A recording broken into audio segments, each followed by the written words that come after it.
When you're achieving something bigger than yourself, you're gonna have a lot of adversity, animosity, and you just gotta figure out a way to deal with it. So tonight, I think we collectively dealt with it.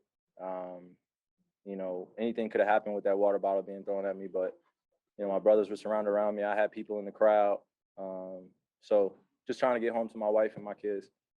Keep saying things like we're human, but we don't get treated like we have rights when we're out there at times, and people feel entitled to go and do things like that. Subtle racism that I'm referring to, where it's just underlying throughout the game. The things that they're saying is not necessarily about talent or gifts. It's just more or less about moms or what you look like, or they're calling you out of your name. And like I said, I joined this sport because I loved it. And inevitably, you're going to have opposing fans do things that are going to help their team win. They love being involved. I don't want to take away that nature. It's just when you feel disrespected as a person, man or woman, and someone calls you out your name or does something like that, it doesn't make you feel good. And then when you react, and we had times in history where people have reacted and gone in the crowd, then we're wrong.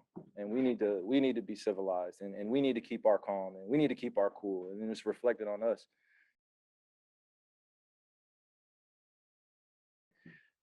So banning fans, I get the objective, but at the same time, it doesn't stop people from running on the court. I've had situations in Cleveland where people have run on the court. I've had situations so often throughout my career where we don't really talk about it because we want to be mentally tough. We want to be tough-minded.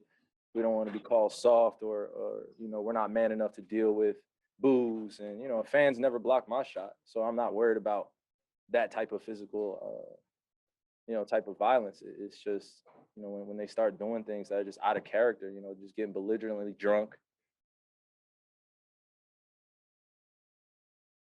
We know how these people here are in Boston, and we know how passionate they are about Kyrie in particular.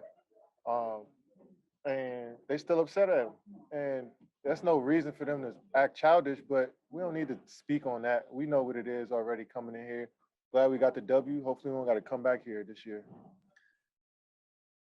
My money's on him anytime after a performance like he had, where he couldn't quite get into the game in game 3. And so I had a good feeling about him tonight, and he was outstanding. So I just loved his will to take some of this adversity and have a great game. He was terrific.